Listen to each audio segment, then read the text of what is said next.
Bonjour, je suis Mister Emma et vous regardez Archi Urbain. Aujourd'hui, nous sommes le 15 novembre 2023 et j'ai organisé un symposium qui s'intitule For a Sustainable and Healthy Real Estate. Dans ce titre, il y a 3 mots importants. Le fait que je m'intéresse à l'immobilier et donc à l'architecture, le fait que je le veux durable, mais également sain tant pour l'habitat que pour son habitant et son habitante.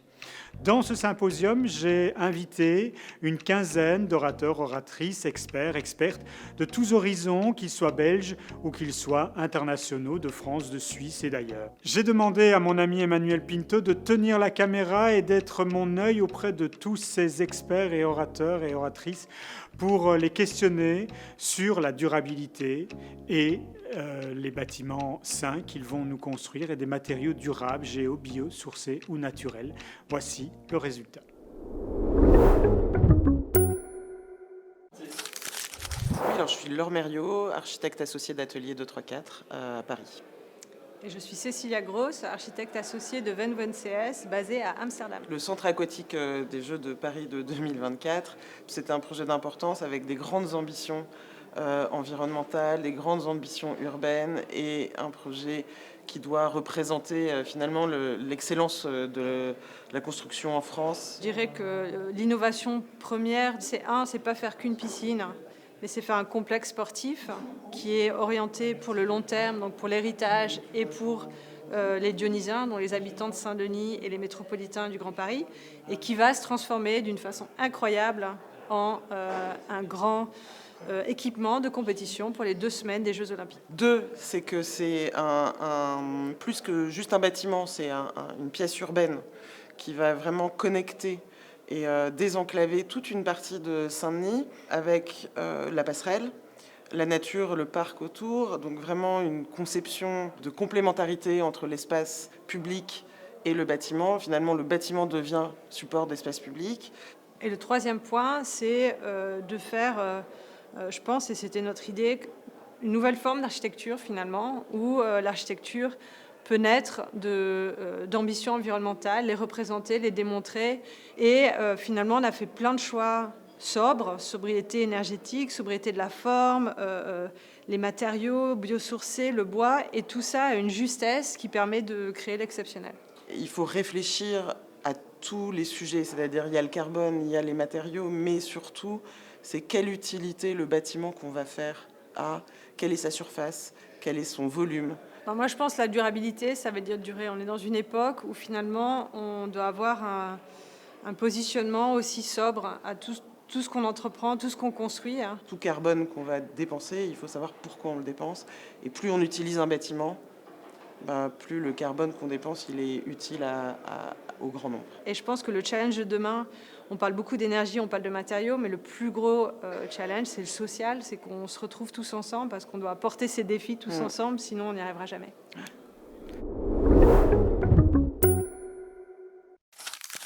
Yves Weinand, je suis architecte et je suis directeur du laboratoire des constructions en bois de l'École polytechnique fédérale de Lausanne. Je voudrais voir davantage, comme beaucoup d'autres, changer la logistique de construction pour permettre une application beaucoup plus large des matériaux biosourcés. Pour cela, les grandes entreprises, les acteurs de la construction doivent changer leur plan d'affaires et leur manière de construire.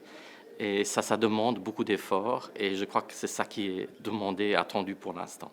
Nous nous intéressons aux matériaux bois et ici, nous nous intéressons au bois rond brut scié et nous proposons concrètement des flux logistiques permettant d'intégrer les troncs tels qu'on les trouve dans la forêt, dans des architectures spécifiques.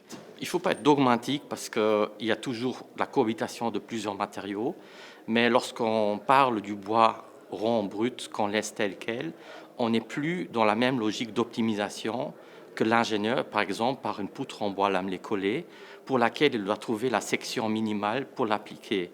En fait, puisqu'on stocke le carbone et puisqu'on laisse le tronc intact, on peut bien se permettre de prendre beaucoup plus de bois sous forme de volume de tronc plus épais, de les mettre tels quels dans une construction et de les sauvegarder. Et donc c'est assez intéressant parce qu'on augmente la quantité de carbone stocké et on peut même augmenter la masse. Ça veut dire aussi qu'on peut se permettre d'avoir des épaisseurs plus importantes pour les parois et les planchers et que la masse de bois peut, en tout cas partiellement, également servir non seulement de structure, mais d'isolation thermique, par exemple, et acoustique. Je n'ai pas une relation directe d'être à être avec les arbres, mais je suis très sensible aux atmosphères poétiques qui peuvent naître par les arbres de façon générale. Le fait de se trouver dans la forêt ou de regarder le ciel à travers une couronne d'arbres, et comme je disais, surtout le bruit aussi que le vent peut provoquer.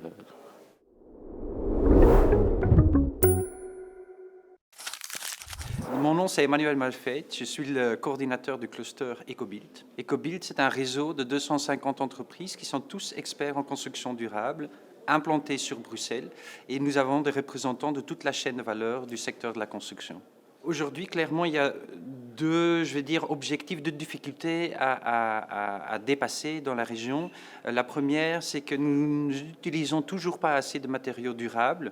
Nous sommes aujourd'hui entre 2 à 5% est estimé. On devrait avancer plus rapidement et en utiliser beaucoup plus. Et la deuxième chose, c'est que nous avons l'immense défi de devoir rénover le bâti existant. En soi, la rénovation de ces bâtiments n'est pas tellement compliquée, c'est que comment est-ce qu'on va rendre cela payable, puisque beaucoup des particuliers qui détiennent ces bâtiments n'ont tout simplement pas l'argent pour le rénover.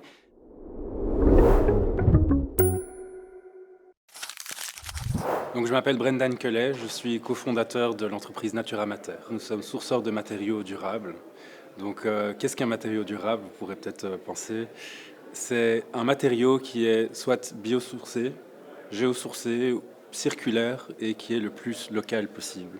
On a sourcé jusqu'à, pour le moment, 900 matériaux partout en Europe qui sont pleins d'intérêt justement pour les projets de demain. La durabilité, elle est très importante dans le secteur de la construction parce qu'il faut savoir que 50% d'un bâtiment, son impact écologique vient au moment de sa construction. Et donc si on s'attaque aux matériaux, eh bien, ça nous permet de résoudre une grande partie des défis environnementaux du secteur de la construction. Dans le réemploi, ce qui est génial, c'est qu'on peut considérer la ville comme étant une mine, donc le urban mining. On regarde autour de soi et on fait comme ils faisaient à l'époque. On réutilise ce qu'on a autour de nous quand on veut reconstruire l'église qui a brûlé ou le bâtiment qui doit être agrandi. Eh bien, on va regarder autour de nous ce qu'on peut réutiliser. C'est quelque chose qui se faisait beaucoup avant, qui continue à se faire, mais encore un peu marginal, surtout à cause de contraintes techniques et temporelles des projets de rénovation et de construction.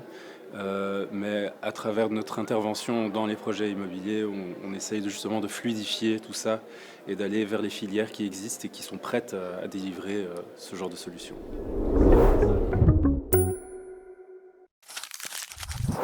Certains disent que, en fait, avec l'intelligence artificielle, c'est une invention comme le feu, donc qui va révolutionner le monde, ou comme l'imprimerie.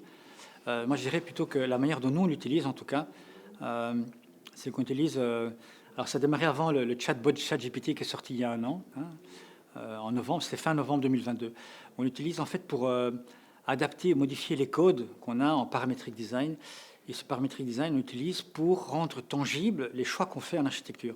Donc, quand on design un projet, depuis les premières minutes qu'on le crée, on se dit, tiens, mais est-ce qu'on peut aller jusqu'à régénérer l'environnement? Et donc, ça nécessite quel type d'intervention, etc. Et donc, directement, dès le premier coup, on peut tout de suite voir, tiens, mais de quoi on parle? Est-ce qu'avec ça, on va avoir plus de CO2, oui ou non? Tiens, ou sur des narratifs, on voudrait une vue par là, ou un design un peu sexy pour telle ou telle raison.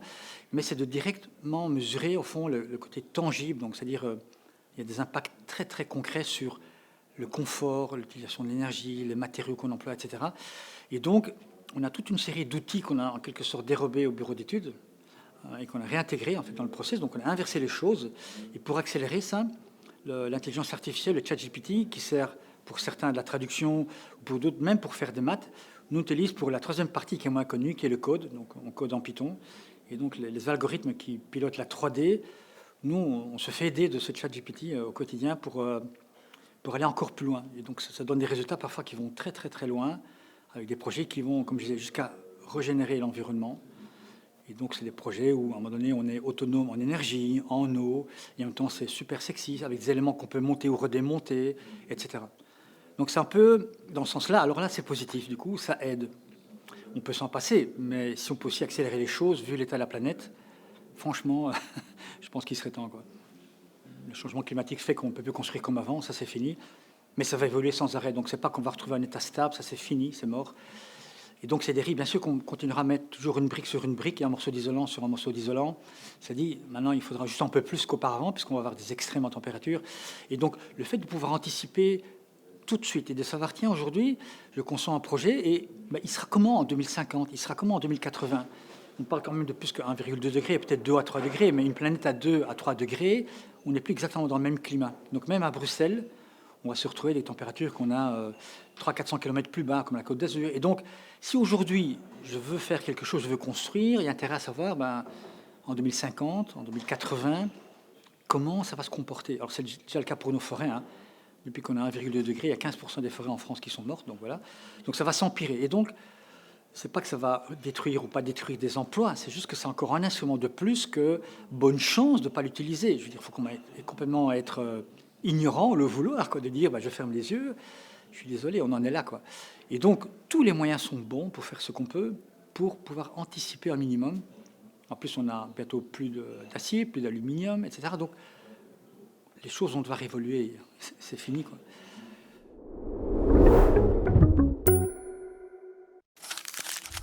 Ce sera tout pour cette émission. On se retrouve très rapidement dans un nouvel épisode d'Archi Urbain. D'ici là, je vous souhaite une très bonne semaine. Merci beaucoup pour votre fidélité. À bientôt. Au revoir.